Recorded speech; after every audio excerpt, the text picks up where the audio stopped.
안녕하십니까. 피그스토리 김무열입니다.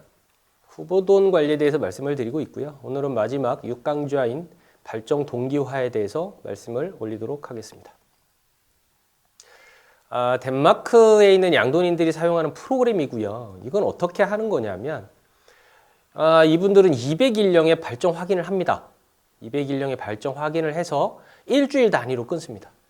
금요일부터 목요일로 끊든지 목요일부터 수요일로 끊든지 그거는 농장 상황에 맞춰서 끊습니다. 200일령이 시작을 해서 금요일부터 발정 확인을 합니다. 그래서 이번 일주일 동안 발정오는 그 후보돈들 등에 빨간색 낙하를 칠합니다. 그 다음 주에 발정오는 돼지들 후보돈들한테는 초록색 낙하를 칠하고 마지막 주에 오는 애들 파란색 낙하를 칠합니다. 그러면 돼지가 발정 사이클이 3주로 돌아가죠. 그 다음 주에는 빨간 애들이 발정이 오겠죠. 그 빨갛게 발정 온 애들을 데려다가 한 번 더 넘기든지 체중이 맞으면 그때 교배를 시작을 하는 겁니다. 사용하는 방법은 이렇습니다. 여기 보시면 지금 웅돈이 후보사에 웅돈이 한 마리가 들어가 있고 옆에 있는 돼지들 보시면 빨간색 낙하가 칠해져 있습니다. 야들은 이번 첫 주에 이제 발정 확인을 하는 애들이죠. 후보돈사에 웅돈이 같이 들어가 있고 그 웅돈 옆에 후보돈들이 있습니다. 이렇게 자연 발정을 유도를 해서 후보돈 교배를 시작을 합니다. 그래서 덴마크에 가서 저런 공부를 하고 온 다음에 제가 천안에 있는 농장 신축을 할 때 모델을 이렇게 한 거죠. 후보돈사가 3칸이 있습니다. 그 다음에 복도 끝에 보면 조그만한 돈사가 하나 있습니다. 그 조그만 돈사에 웅돈칸을 만든 거죠. 웅돈칸을 만들어서 이분들처럼 덴마크에서 공부한 것처럼 마지막 달에 후보돈사 석 달째 이를 때 웅돈을 그 군사돈방에 넣어가지고 발정 유도를 시작을 하려고 했던 거죠. 아침 저녁으로 발정 유도를 해서 강발정 유도를 해서 이제 발정 온 애들을 후보돈들을 교배사로 이동을 시키려고 작전을 세우고 돈사를 저렇게 지었습니다. 그래서 우리 농장장한테 얘기를 했죠. 네, 이렇게 후보돈 관리를 하고 싶은데 지금 해주세요. 그랬더니 저희 농장장께서 한 5분 동안 답변이 없으시더니 잠깐 심플하게 말씀하시더라고요. 못하겠습니다. 일거리가 너무 많고 사장님 아침에 후보돈사 들어가지 말래면서요. 이러면 에브리데이 들어가야 되는데 이건 너무 힘든 작업입니다. 두 번째, 이렇게 해서 발정 유도를 했을 때 발정이 왔을 때 얘들은 뭘 칠 수밖에 없어요. 이거는 불합리한 겁니다. 그 다음에 저한테는 너무 어려운 작업짓입니다. 안 했으면 좋겠습니다. 실무 담당자가 못하겠다는데 어거지로 시켜가지고는 일의 효율성이 안 나오겠죠. 그래서 작전을 바꿉니다.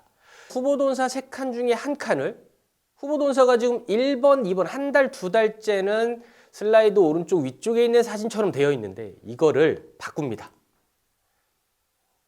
어떻게 바꾸냐면 지금 보시는 동영상처럼 바꿉니다. 저는 임신사나 후보돈사나 반드시 앞통로를 만듭니다. 그래야 현장 작업하시는 분들이 편해요. 앞통로 800, 다음에 이 스톨은 작아요. 우리가 사용하는 650에 2200짜리가 아닙니다. 550에 1800짜리입니다. 그래서 550에 1800짜리 스톨 한 줄 깔고 뒷통로 놓고 다시 스톨 깔고 앞통로를 놓습니다. 그리고 이제 후보돈을 여기다 집어넣고 사육을 해요. 여기 집어넣고. 그래서 그 석 달째, 지금 2달 동안은 위에 있는 사진처럼 저렇게 군사, 개체, 자유급의를 합니다. 마지막 한 방을 좀 아까 보신 동영상처럼 리모델링을 했습니다. 그런데 그 안에 있는 스톨은 작아요. 550에 1800입니다. 왜 그러냐면 저렇게 3번째 달에 스톨에 넣어가지고 사용하는 목적이 있기 때문입니다. 첫 번째는 스톨 적응 훈련을 합니다. 여러분들이 기존에 사용하고 계신 650에 2200짜리 스톨에 집어넣으면 종돈에 따라 많은 차이가 있지만 어떤 종돈은 심지어 50%까지 돕니다. 얘가 자꾸 돌아요. 앞구르기에서 돌고 옆구르기에서 돕니다. 도는 건 문제가 안 됩니다. 문 열어주면 지가 알아서 다시 돌아서 들어가니까. 문제는 뭐냐면 돌고 나서 항상 밥통에 똥을 싸놓습니다. 밥통에 똥 치우는데 한나절 걸려요.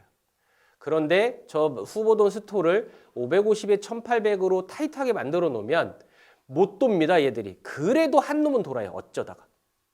그 놈은 어쩔 수가 없습니다. 그래서 스톨 적응 훈련 때문에 스톨을 작게 만들었습니다. 저기서 안 도는 애들은 650에 2200에 가도 안 돕니다. 두 번째는 마지막 체형 조절을 합니다.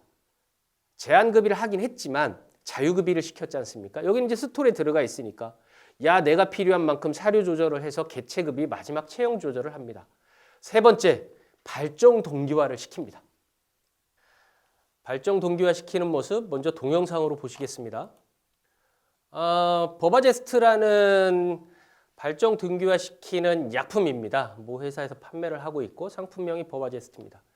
지금 여러분들 보시면 매우 잘 받아 먹습니다. 잘 받아 먹죠. 야, 저게 저렇게 쉬운 일이었어? 예, 사실은 쉬운 일 아닙니다.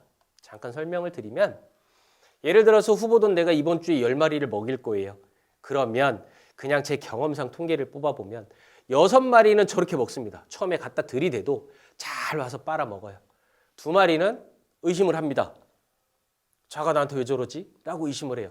그래도 잠깐 기다리면 한 1, 2분 기다리면 옵니다. 그랬을 때 주둥이에 바로 스트로를 꽂지 마시고 옆에 살짝 묻혀줍니다. 그럼 얘가 쩝쩝거리면서 받아 먹어요. 이거 맛있네? 라고 인지를 하고 먹어요. 나머지 2마리 절대 안 옵니다. 절대 안 옵니다. 그래서 그러면 야들은 그 포기하면 안 되죠. 5분은 기다려 주십시오. 첫날.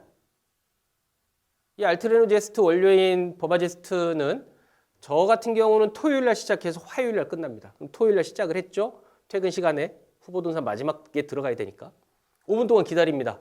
안 와요. 그럼 어떻게 하냐면 밥통에 있는 뭐 사료 남은 거, 물 남은 거 다 퍼냅니다. 그리고 2번 짜놓습니다. 한 번 짤 때 5mm이지 않습니까? 2번 짜놔요. 옆에 놈 마찬가지입니다. 그러고 난 다음에 기다립니다. 그럼 내가 안 보이면 얘가 밥통으로 옵니다. 와서 그걸 먹기 시작해요. 먹는 거, 입 대는 거 확인하고 사료를 내려줘요. 나 일요일 날 됐습니다. 6마리는 어제 이미 적응이 됐고요. 2마리도 어제 미심쩍어 하던 놈들 어제 먹었어요. 야도 옵니다. 이제 나머지 문제 얘들 2마리 절대 안 왔던 놈들 야들이 이제 슬슬 옵니다. 둘째 날. 그래도 아직은 의심을 해요. 저한테 오면 기다리셨다가 오면 어제처럼 2마리처럼 입 옆에 대줍니다. 그러면 쩝쩝거리고 먹기 시작합니다. 자, 월요일이 됐습니다. 월요일이 되면 좀 아까 동영상에서 보신 것처럼 1마리 먹이는데 5분이면 됩니다. 왜 이렇게 먹여야 되냐면 경험적으로 봤을 때 대부분들 어떻게 먹이시냐면 버바제스트를 사료 조금 받아가지고 거기다 쏘고 던지고 내지는 식빵 가지고 묻혀서 던지고 해요. 왜 그런지는 저도 잘 모르겠지만 그렇게 했을 때 발정 동기화율은 70%밖에 안 됩니다. 하지만 동영상에서 보시는 것처럼 이렇게 하면 최소 90%, 95% 옵니다. 다음에 비슷한 제품이 또 하나가 있습니다. 레규메이트입니다. 똑같은 원료를 사용하고 있고요. 차이점은 뭐냐면 얘는 총하고 통하고 분리가 되어 있는 겁니다. 예, 제품은 똑같습니다. 받아 먹는 것도 똑같이 잘 받아 먹고요. 효과 비슷하게 나옵니다. 마지막으로 덴마크 양돈인들처럼 저 웅돈을 활용해 가지고 자연 발정을 유도하는 방법과 그다음에 저처럼 발정 동기화 약품을 사용을 해서 발정 동기화를 시키는 방법 2가지가 있겠죠. 그 2가지의 장점과 단점이 분명히 있을 겁니다. 자연 발정 유도의 장점은 얘가 가지고 있는 번식 능력이 최대한 발휘가 되겠죠. 웅돈을 활용했으니까 발정 유도도 더 세게 올 거고. 단점은 몰려서 옵니다. 몰려서. 10마리가 있어요. 우리 집에 후보돈이. 그러면 이번 주 3마리, 다음 주 3마리, 그 다음 주 4마리 왔으면 좋겠는데 이게 한 6, 7마리가 한 주에 몰려서 와요. 이거 어떻게 찢어야 되잖아요. 교배할 때 찢을 수는 없죠. 예, 이유할 때 찢어야 됩니다. 그럼 이유할 때 분만사가 여유 있으면 그것도 뭐 한 주쯤 땡겨놓고 정상하고 밀어서 이유시켜가지고 나누면 되는데 분만사가 여유 있는 농장이 그리 많지는 않겠죠. 저렇게 약품을 써가지고 발정 동기화를 하면 장점은 내가 원하는 주차에 내가 원하는 두수를 넣을 수 있어요. 단점은 자연 발정 유도한 것만큼 성적이 그래 헌드레드 나올 것 같지는 않습니다. 이상으로 후보돈 관리에 대해서 말씀을 드렸어요. 총 6강좌로 나눠서 말씀을 드렸고요. 제가 생각하는 후보돈 관리의 정말 포인트는 첫 번째, 순치입니다. 순치. 그 순치. 그래서 우리가 순치를 똑바로 못했고 기존에 그렇기 때문에 우리가 F1 그 좋은 돼지를 사서 갱신하는 비율이 25%밖에 안 됐었죠. 순치를 잘 하셔야 됩니다. 순치에 있어서 중요한 키워드는 라스트 비지트 유니트라고 말씀을 드렸어요. 2번째 백신, 후보돈에 반드시 서코 백신 하셔야 됩니다. 3번째, 그 비싼 후보돈을 사와서 왜 못 쓰고 갖다 버리는 비율이 20%, 25%여야 됩니까? 그 비싼 돼지를 사와서 다 완전하게 쓰시는 거는 핵심 포인트는 사료 관리입니다. 제발 원형급이기 사각밥통 뜯어내십시오. 플로 피딩 하십시오. 지금까지 고생하셨습니다. 이상으로 피그스토리 김무열이었습니다. 감사합니다.